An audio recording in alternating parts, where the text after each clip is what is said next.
Hello, I'm James Fitzsimons, and welcome to The Career Scoop, a podcast all about career progression, advice and experiences, aimed at assisting those who are in career transition.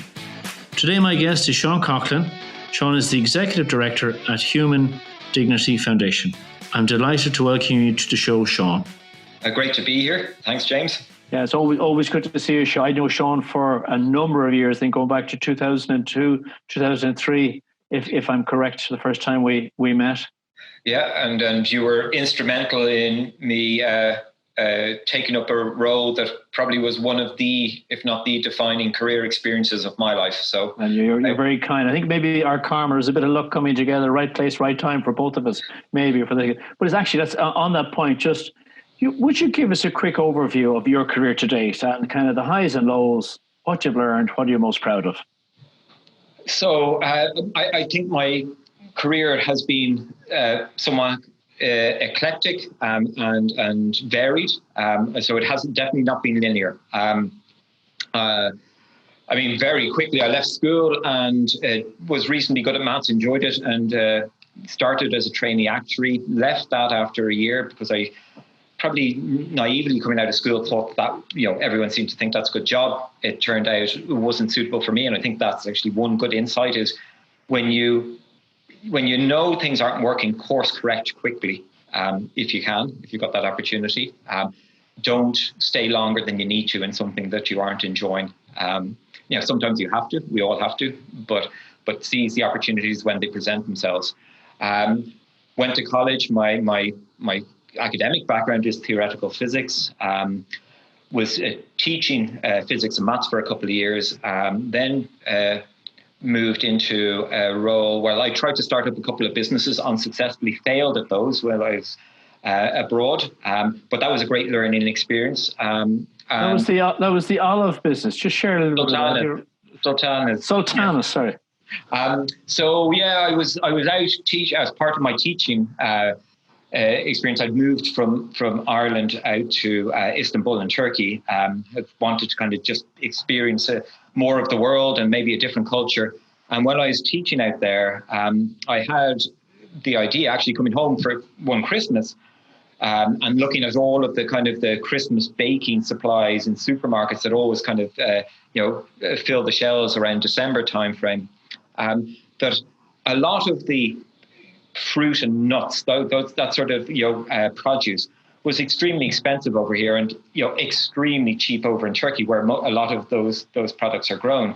And so I went back to Turkey with an idea of maybe trying to set up an import business. I had some contacts in Turkey, knew some people who were familiar with the trade, who had contacts with factories that produce things like sultanas. Got a $10,000 loan from an expat Irishman with a business out there, and bought 10 tons of sultanas, and decided I was going to set up a business, ship them from Turkey to Dublin. I'd never seen the sultanas until I arrived back in Dublin myself, into a warehouse in Dublin Port, which still is there. And walked in and saw literally a mountain of boxes of sultanas and thought to myself, good Jesus, Sean, what have you done? And spent about a year selling sultanas wholesale. The business didn't work out in that what I had not realized in my naivety was that sultanas are a high volume, low margin business. If you're starting out with very limited resources and not a big distribution or network, probably the reverse would have been better. But I did manage to sell all of the produce, repaid the loan, and decided I better get a real job. And got a job in a very up and coming and fast growing IT company called Baltimore Technologies in '98. So this was just around the time of the start of the dotcom boom. I was employee number 68 in the company. After 18 months, we'd gone from 68 employees to about 1,400. We had a market capitalization at the time of about over 6 billion sterling. I think we hit the FTSE 100 for one quarter. We all had share options in the company because we were early in. Our share options were pretty good.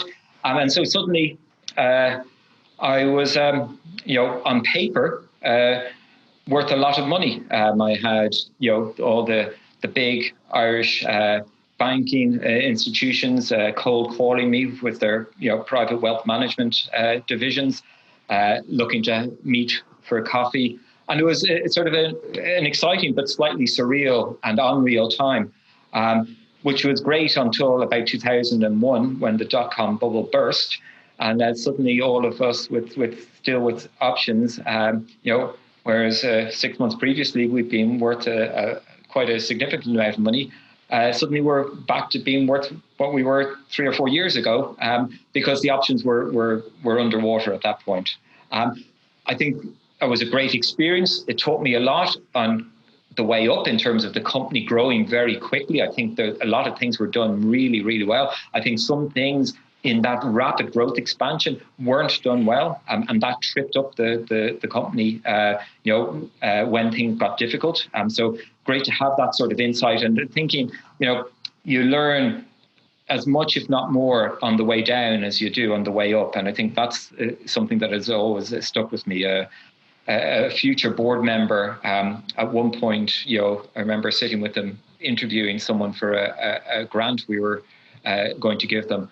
And, he asked them what their battle scars were. And I think that's a very useful way of thinking, kind of both for yourself, kind of what are your battle scars and what have you learned from them? And in terms of others as well.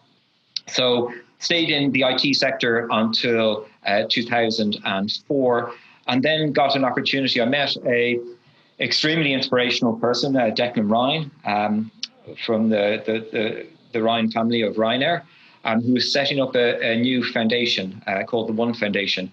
And part of that was to set up an initiative around social entrepreneurship, which is essentially, like setting up a venture capital fund for entrepreneurs, but entrepreneurs who are interested in solving social issues rather than necessarily generating profitability. So myself and Declan were introduced through James, as it turns out, and Declan, and myself agreed that I'd come on board and set up this part of what Declan was doing, and that turned into an organisation called Social Entrepreneurs Ireland. So we went out and we raised money, we raised a fund, and then we invested, by the time I left, in 139 different social entrepreneur enterprises. Some of which, didn't quite work out, but that's the nature of early stage investment. Many of which did, continue to grow and thrive, and some of which were real superstars. So really rapid growth and really made some significant changes to Ireland and beyond in terms of tackling some of our entrenched social issues. I left that after 10 years, primarily because I thought, if we are supporting entrepreneurs and social entrepreneurs, our organization should be entrepreneurial itself. And after 10 years, I thought it would be good for both the organization and for myself that there was a change in leadership and kind of fresh blood and new challenges. I think that I didn't want to be in a position where I started, just to adopt, routine and well-worn paths and patterns because I've been doing this for 10 years and that's just the way we always do it. So I think, it was necessary on both sides, from the organization side and from my side, for both of us to see some change. I made a very conscious decision at that point that I wanted to move out of the social or the sort of not-for-profit sector back into the commercial environment, and was lucky enough to get offered the role of chief executive of boards.ie, one of Ireland's largest online forums. So I was with Boards for 4 years. And again, that was an interesting and refreshing change, because moving from not-for-profit into commercial, there's a whole set of new kind of challenges and new measures of success, I think. And I think that, gave me a breadth and, of experience that I was looking for. Boards.ie merged with one of its sister organizations, the journal, .ie, in mid 2018. And at that point, I decided, my work there was probably coming to an end, and I was looking for a new challenge. And that's when I met John Climax, the founder of the Human Dignity Foundation, and he was looking for an executive director to run the foundation, a foundation that's focused on promoting and protecting the rights of the child, particularly looking to end female genital mutilation and online child sexual abuse. And in a conversation with John, we agreed that I would take over the role as executive director, which is where I am today. Wow, really interesting. And in your current role, do you want to share a little bit more about some of the kind of the output of the work you're doing? I know it's offshore predominantly.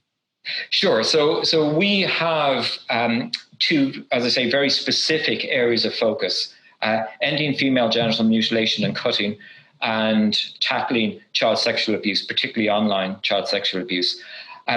Most of our work is done outside Ireland. If you look at FGM, the areas we're interested in are the areas where the prevalence rate is high, work in communities where the prevalence rate is high. We work with organizations that are in communities where, over 90% of all girls are cut. And that's just that is unacceptable. And it's something that needs to change.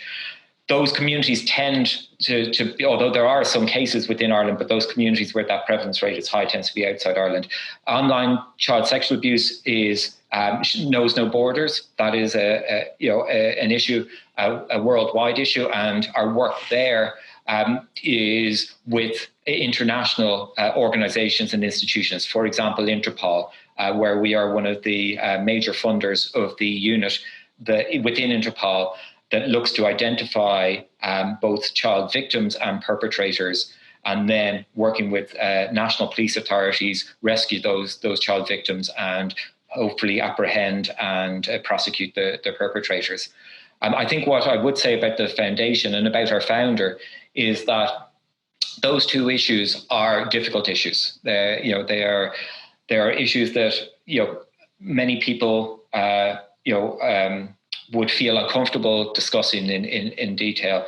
And I have to admire John for focusing the foundation on those two issues, because if you look at the funding environment internationally, they don't see nearly as much funding and as much support as other equally important issues. And I'm not suggesting that any other issue isn't worthy of support. But these two issues in particular struggle to get, as I say, funding and visibility.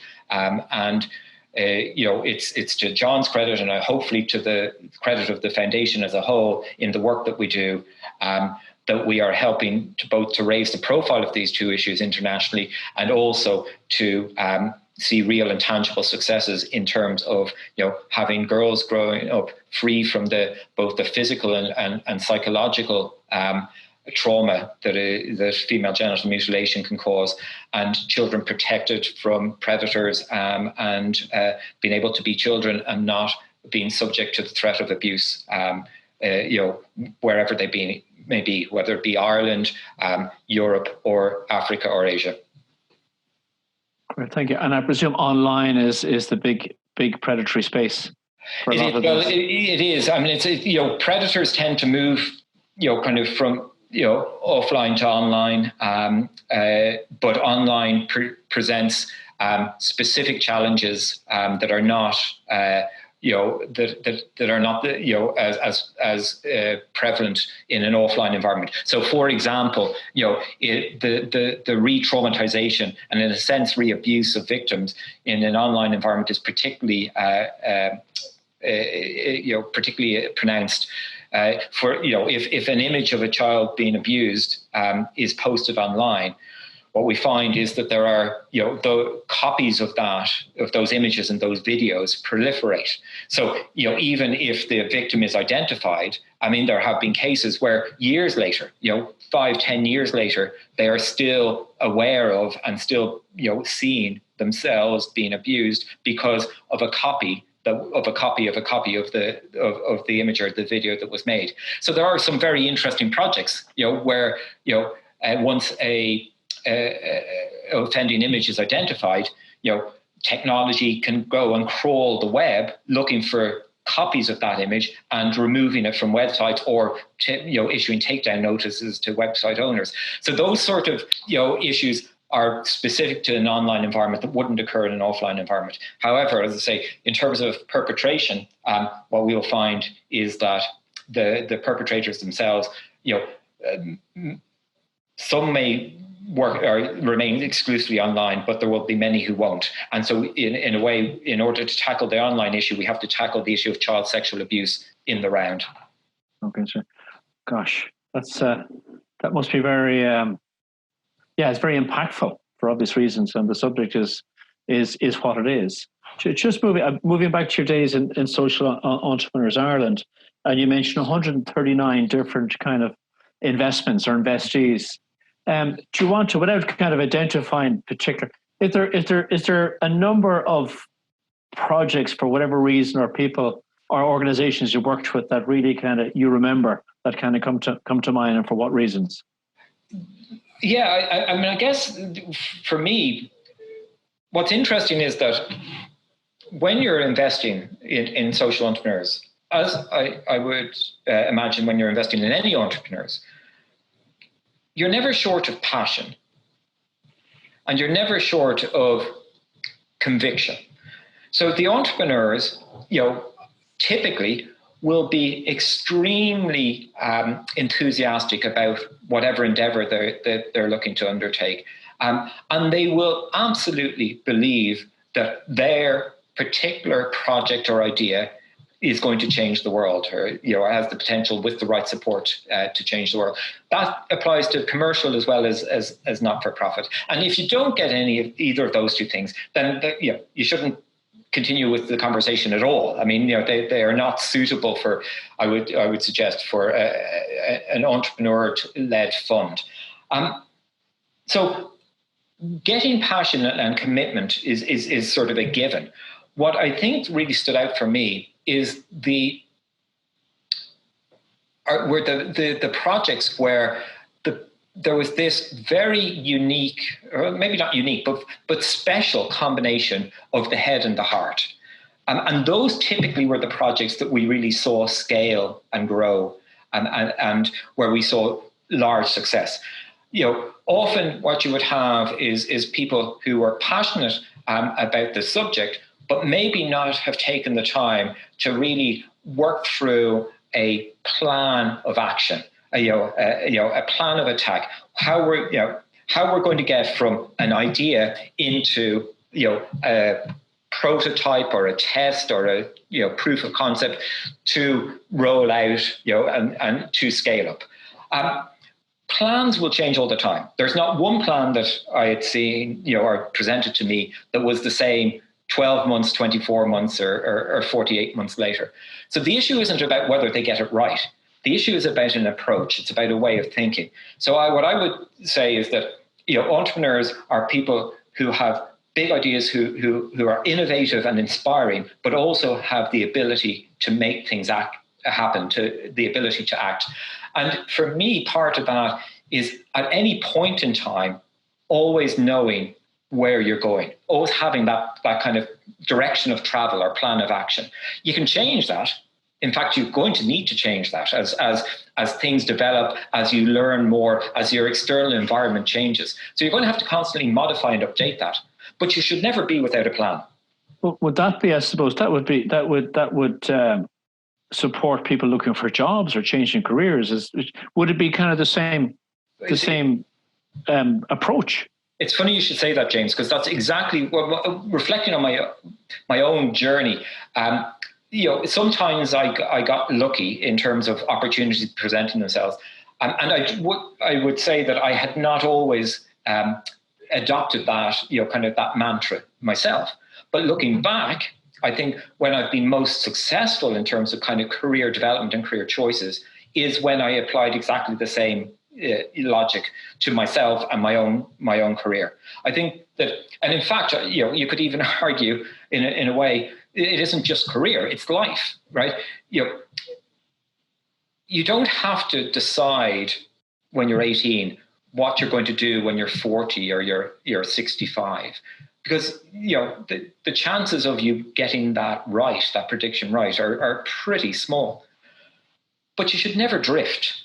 You should never be in a position where you are sitting there saying, I actually don't know what comes next, or I don't know where I want to be focusing next, or what I want to be looking at next, or what interests me, where I want to upskill or get a bit more experience, or try out or experiment.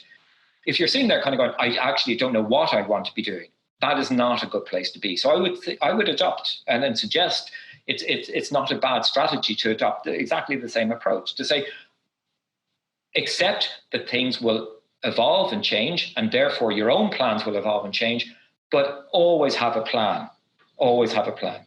Allow it to evolve and change, but always, if someone says to you, kind of what's next, or kind of where are you aiming for next, you should always be able to answer that question. Always.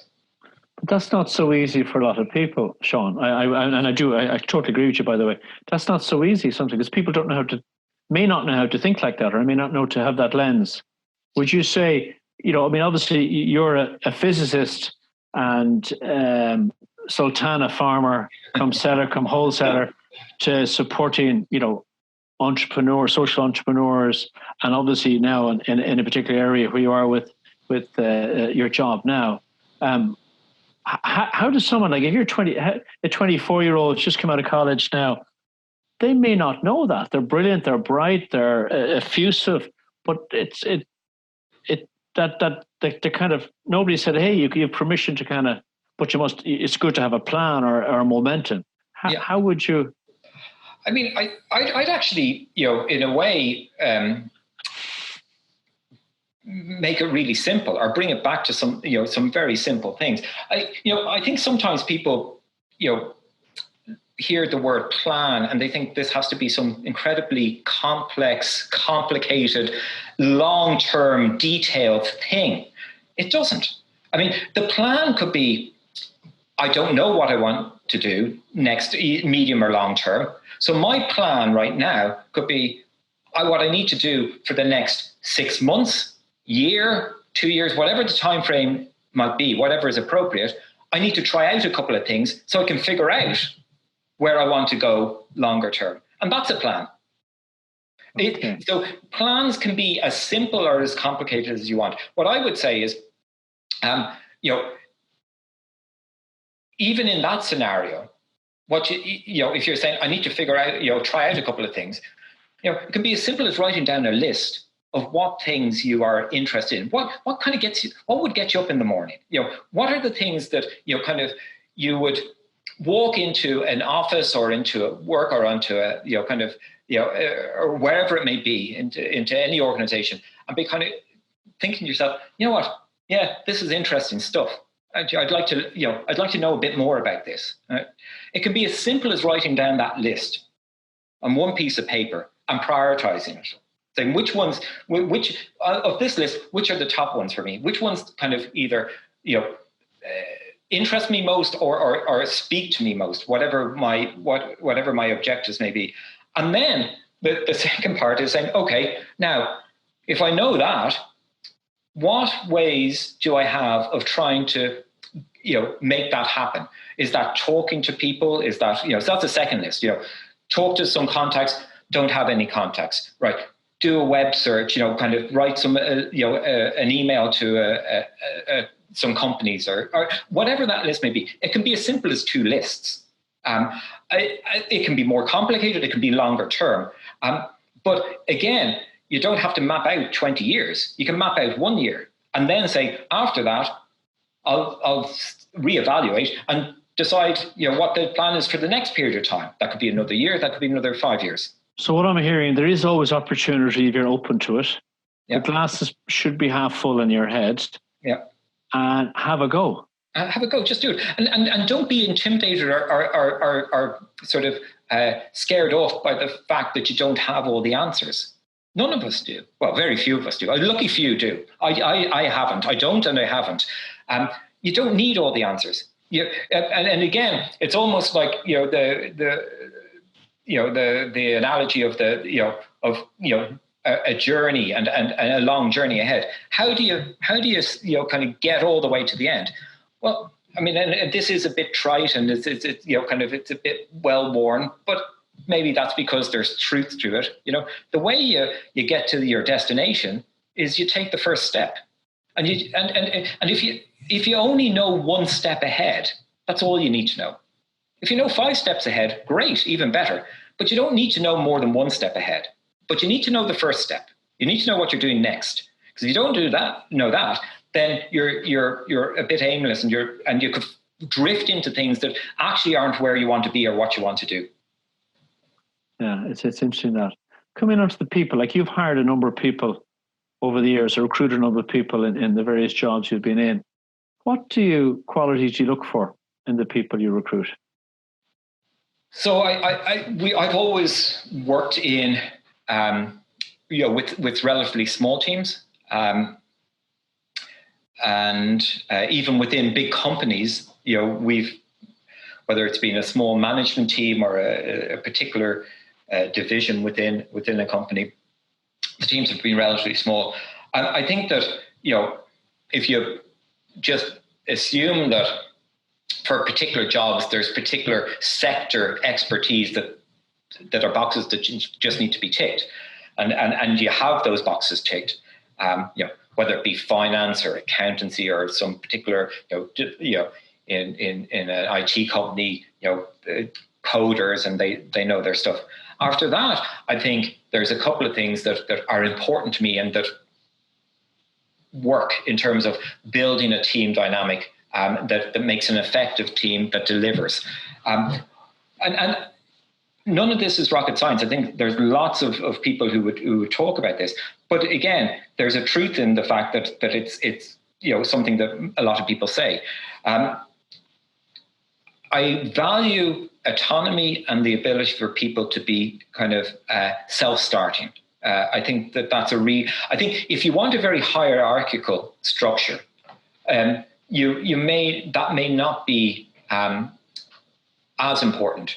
If it's a command and control type of environment, you can have worker bees. I don't personally tend to work that way. I don't think it suits my management style at all, and I don't think the teams that I've experienced are as effective in that sort of structure. So I as far as possible, any structure I've been involved in or had any influence on has been as flat as possible. Where it is a set of people working as much as possible as equals and co-collaborators in achieving a common goal and a common end. And therefore, self-starting, is important. The ability to autonomy to be able to kind of go and get work done that needs to be done, and the ability to be able to collaborate, hugely important. And I think a lack of ego in a sense. Now, I think as not that we all want to be shrinking violets and afraid to speak out, but what I mean by that is, people aren't precious about their own particular views or standpoints or work. If we collectively, look on ourselves as a team rather than as a set of individuals, then, we welcome feedback, we welcome constructive criticism, we welcome the challenge of our colleagues, because that makes us better individually and therefore collectively as a team. And so those would be kind of some of the if you want, the softer skills that I would be looking for. You don't need to be extrovert. I don't care if you're an introvert, or I don't care if you're quiet or you're vocal, but I think you can be any of those types and still have some of those core skills. And I think that's where people really thrive, and where I think we get the best kind of team dynamic from experience, both times where it worked and times it didn't. Well, what advice would you give to a 22-year-old graduate who's just come out of college, or someone who's just lost their job, and we're in a pandemic and it's all very worrying, it's all very negative? What would you say to them? I mean, I know, and the times are tough at the moment, and one thing I am conscious of is that it's very easy for people in positions like I'm in, or other people who have, whose work continues, who aren't looking for jobs or looking for new opportunities, or thinking about new career paths at the moment. It's very easy for us to throw out advice because we're in a comfortable position, and we don't have to necessarily walk the path that many people are walking at the moment. So. I would say two things. I would say that that there will always be opportunity out there, and again, what you need to do is, I think, be as open to opportunity as you possibly can. I think one of the things that really has worked for me in my career is talking to people and building up as much networks as as you can, because I think that sometimes you don't even know where your opportunity lies until you're in a conversation with someone, either informally or formally.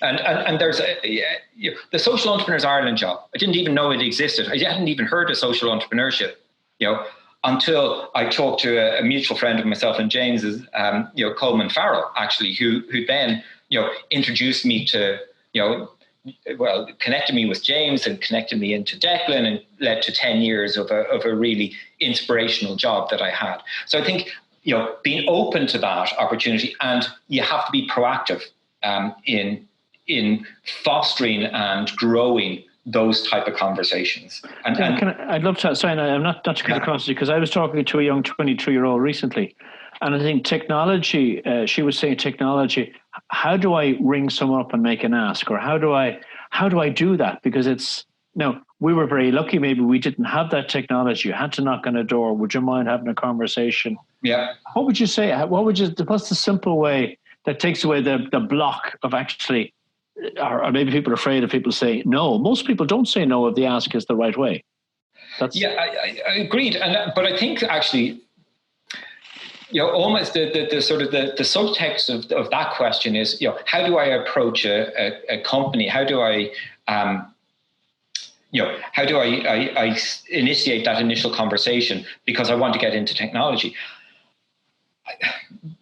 The short answer is, in terms of direct approach to the company, I actually don't have a good answer to that, because I think each company works, in different ways. I mean, I know some companies that just won't solicit, or won't entertain. They don't solicit kind of, casual conversations. They won't entertain, random emails. That they have a very structured recruitment process, and they go through that religiously.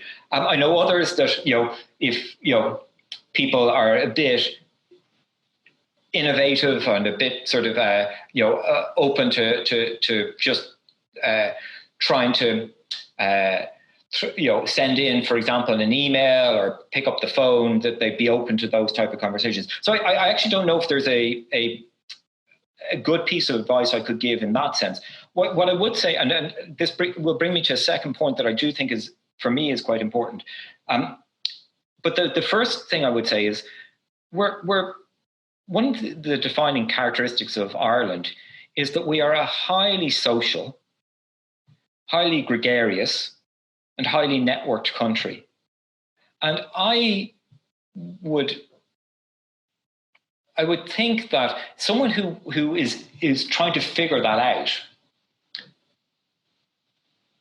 I would be surprised if they didn't know someone who either worked in a technology company, or knew someone who knew someone who worked or was some way connected. And so again, part of it, I think, is just being open to possibility around, rather than just a direct approach.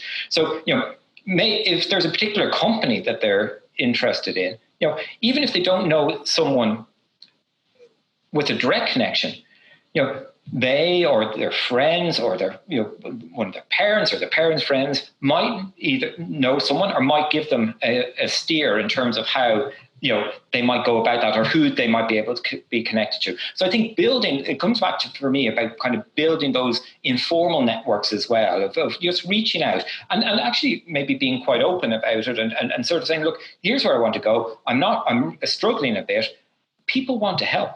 People want to help. And I think that kind of, we sometimes maybe are reluctant to ask for help. And I think that if we can overcome that reluctance, surprising things will happen and opportunities will open up that we wouldn't have even seen initially. The second point I would make, and I suppose it comes to questions like this: how do people, for example, connect up to technology companies?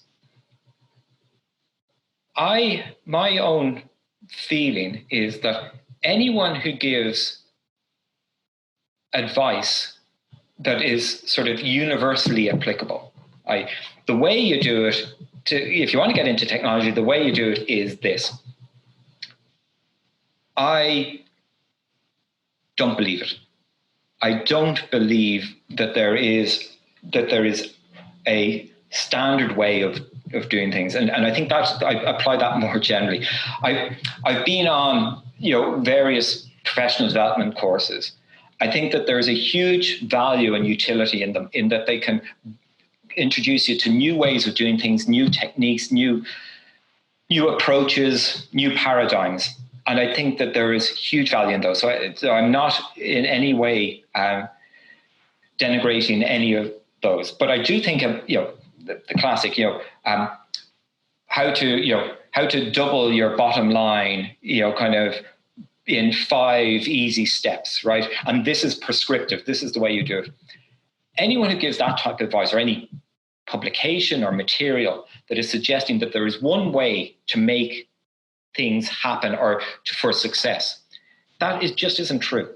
And I would run away from anyone who claims that they have the answers. What they have, what people can have is new approaches, new models, but ultimately what success and progress will depend on is not just the model or the approach or the system. It's how that interacts with you as a person and what you bring to the table. And so some things will suit, some approaches will suit people and their knowledge and their personality and their character very well, and will work very well with them. Other people, it won't. The fit won't be as good. And I think that as I say, I just would be very wary of being very prescriptive about any advice. I think you can kind of suggest and give options to people, but ultimately they have to find among that sort of table of options the pieces of advice and the approaches the best fit for them and where they are at that point in time. And I think the same would be with this, and the same applies to any type of company in any sector. Different companies will approach recruitment, they'll approach conversations in different ways, and what will work with company A mightn't work with company B, and we just have to be open to that. So it's a bit of confidence and believe in yourself to start with. And even if you aren't confident, you've got a choice. You've got a very fundamental choice here. You can either sit back and say, okay, I'm not as confident as John or Mary, kind of down the road, or kind of in the lecture hall, next to me, and I'm not that person. Now you've got a choice at that point. You can either say that's who I am, so I'm kind of doomed. So I'm just going to sit here and just let life and career pass me by. Or you can say, even though I'm not as confident, or I don't think I'm as confident, because you may well be, because we all have different perceptions of people, other than ourselves. But even if I don't feel as confident, I have to make myself take that step. I have to put myself out there. I have to step out, and it's uncomfortable and it's hard, but that's, I think, fundamentally the choice you have. Sure, for other people it might be easier than for you, but that isn't an excuse not to do it. And do you have, from your time with Social Entrepreneurs Ireland, can you think of one of your investees, or maybe they didn't become investees, who might have been, you could see there was great potential straight away, and they they lacked a bit of confidence kicking off, and then they grew, and then they just blossomed? I'm just maybe, and I'm sure there's lots of people, and I don't want to I don't want to, obviously everybody in that program has done very well, but just might be someone say, well, they just said, and they suddenly shifted to say, yeah, I can do this. Yeah, I won't mention any specific names because I think it might be unfair to kind of pull out and sort of one person. But in fact, some of the most powerful people are the ones with the self-doubt, if you want. And I'm thinking of one project in particular where, they had a really, really powerful idea. But whether it be through lack of confidence or maybe just having their horizons quite closed, their vision for this idea was quite limited. And therefore, the impact was going to be quite limited. And I remember one of the things we did in Social Entrepreneurs Ireland is we would put a support or mentoring group around each of our investees, around each of the social entrepreneurs. And it wasn't anything too onerous, would meet, once every 2 or 3 months. It was a sort of a safe space where the social entrepreneur could kind of come and, talk about their successes, but particularly some of the challenges and some of the doubts and some of the fears that they had around the organization. And none of the people on that group was directly involved in the organization. They weren't on the board or anything like that. And I do remember one conversation being around the table and people, saying, but this is all great, but why are you just thinking this small? Why couldn't you apply this to all of these other areas? There's the same approach, the same technique. And it was like a light bulb going off for them. It was like it was like the doors had been flung open, kind of on the room, and there's a big open, horizon outside. But there was always there. They just hadn't seen it. I know it probably took about kind of 2 years in order to really realize that opportunity. But now they are one of the, definitely, leaders in their field in Ireland and internationally huge, got huge recognition and significance as well. And so I see that. And I think that, again, maybe sometimes all that's needed is people around you to be a critical friend. So, for me, that encapsulates the two things: being a friend, so you're supportive, you're vested in the success of the person, you want them to succeed, but not just being a cheerleader, because a cheerleader is great and sorry, necessary.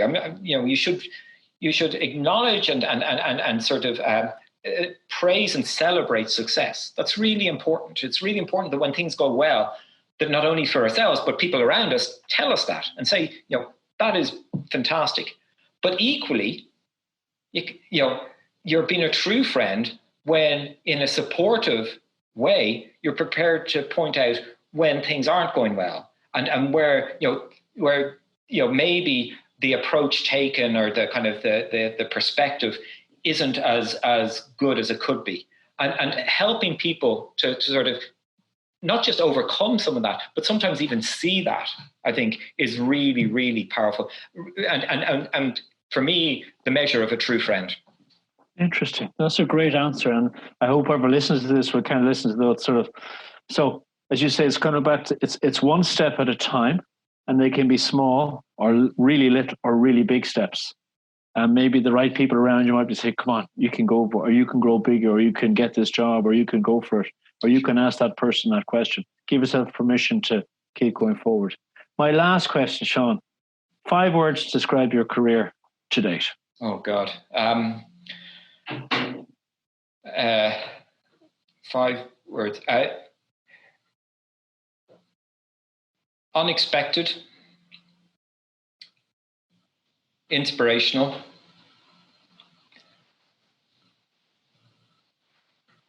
fun,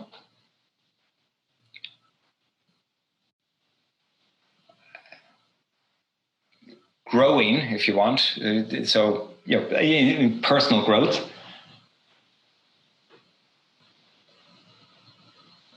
And